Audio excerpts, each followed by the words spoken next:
या देवी सर्वभूतेषु शक्तिरूपेण संस्थिता नमस्तस्यै नमस्तस्यै नमस्तस्यै नमो नमः। प्रिय भक्तजनों, आज नवरात्रि की सप्तम तिथि है और आज माँ कालरात्रि की पूजा का विधान है। माँ कालरात्रि की पूजा करने से बुरी शक्तियाँ व काल से रक्षा होती है। माँ कालरात्रि की उपासना करने के बाद भक्तों को अकाल मृत्यु का भय नहीं रहता। माँ कालरात्रि का शरीर अंधकार की तरह काला है। माँ की श्वास से आग निकलती है। माँ के बाल लंबे और बिखरे हुए हैं। माँ कालरात्रि के 4 हाथ व 3 नेत्र हैं।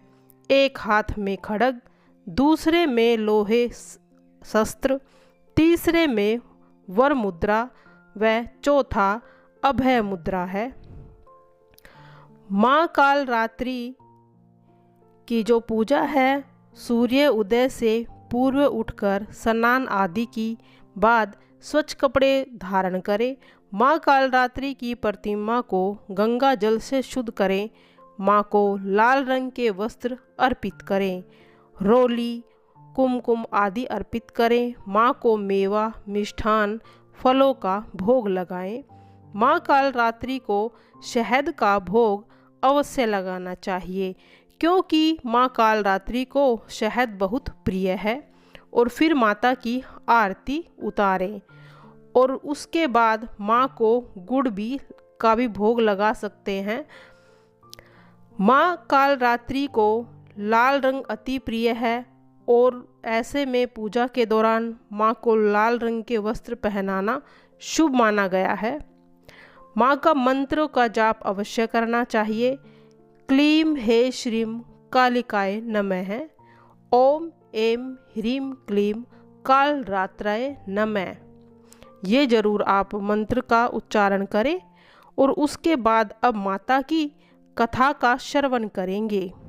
पौराणिक कथाओं के अनुसार रक्तबीज नामक राक्षस ने देवता और मनुष्य सभी को परेशान कर रखा था।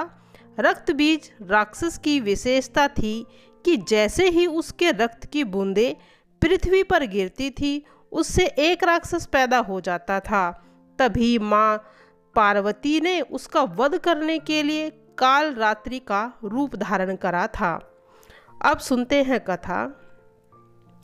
जब चंड और मुंड की मृत्यु हो गई तो रक्तबीज क्रोधित होकर युद्ध करने के लिए आ गया। उसके शरीर से एक खून की बूंद जब पृथ्वी पर गिरती, तब उसी के समान बलवान दूसरा असुर पैदा हो जाता। तब वह महाअसुर आकर इंद्र शक्ति के साथ युद्ध करने लगा। तब इंद्र शक्ति ने अपने वज्र से रक्तबीज को मारा। वज्र के लगते ही उसके शरीर से बहुत सा खून बहने लगा और रुधिर के प्रत्येक बूंद से अनेकों योद्धा पैदा हो गए, जिसका बल व तेज रक्तबीज के समान ही था। रक्तबीज के जितने भी रक्त की बूंदें पृथ्वी पर गिरती, उतने ही उसके समान बलवान और पराक्रमी राक्षस उत्पन्न हो गए। रक्त से उत्पन्न हुए राक्षस भी मातृगणों के साथ लड़ने लगे। इतने में ही ऐन्द्री ने अपने वज्र से उसके सिर पर प्रहार किया। उसके सिर से खून की धार बह निकली, जिससे हजारों राक्षस और पैदा हो गए। वैष्णवी शक्ति ने अपने चक्र से उसे मारा। ऐन्द्री ने अपनी गदा से उस असुर राज को मारा। वैष्णवी के चक्र से घायल होने पर उसके शरीर से जो ही रुधिर निकला, उससे और भी समान बलशाली असुर पैदा होते चले गए, जिससे संपूर्ण जगत व्याप्त हो गया। कौमारी ने शक्ति से, वराही ने तलवार से, महेश्वरी ने त्रिशूल से उस महाअसुर रक्तबीज का प्रहार किया। तब उस दैत्य ने अपनी गदा द्वारा सभी मातृगणों को पृथक पृथक मार डाला उस समय रक्तबीज अत्यंत क्रोधित था। जब शक्ति, शूल आदि हथियारों के कई बार घायल हो जाने पर उसके शरीर से जो रक्त निकलता, उससे पृथ्वी पर गिरते ही सैकड़ों असुर उत्पन्न हो गए। इस प्रकार रक्तबीज से उत्पन्न उन असुरों से सारा जगत भयभीत हो गया। अब चंडिका जी ने काली से कहा, हे चामुंडे, तुम अपने मुख को और भी विस्तार से फैलाओ।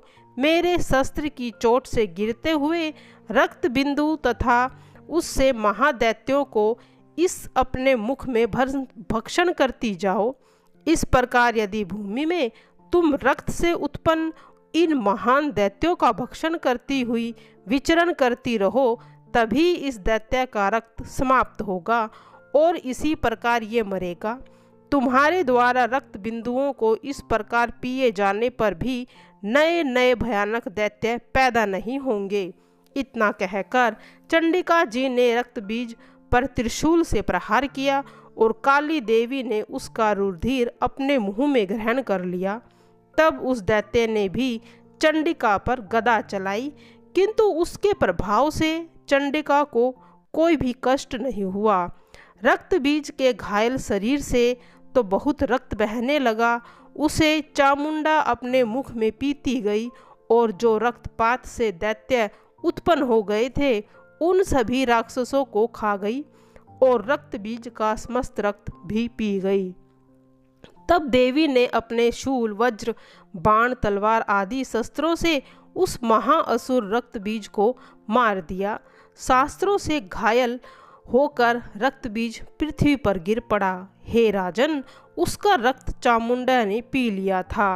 उसकी मृत्यु हो जाने पर समस्त देवता अत्यंत प्रसन्न हुए और सभी माताएं उसे उसके रक्त पान के मद से उन्मत्त होकर नृत्य करने लगी थी। राजा ने कहा, हे भगवान, आपने रक्तबीज के वध के संबंध में रखने वाले श्री देवी जी के चरित्र का महात्म्य सुनाया है।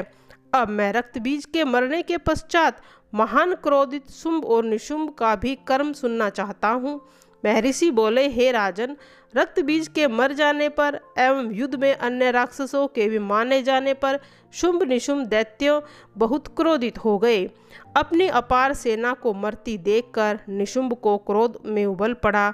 फिर वह दैत्यों की बड़ी सेना साथ में लेकर युद्ध करने के लिए आ गया। उसके चारों तरफ संख्या में बड़े बड़े दैत्य थे। इतने में शुंभ ने भी अत्यंत क्रोध में आकर अपनी सेना को साथ लेकर चंडिका को मार डालने की इच्छा से आ गए। तब देवी के साथ शुंभ निशुंभ का घमासान युद्ध हुआ। दोनों दैत्यों मेघों की तरह बाणों की वर्षा करने लगे।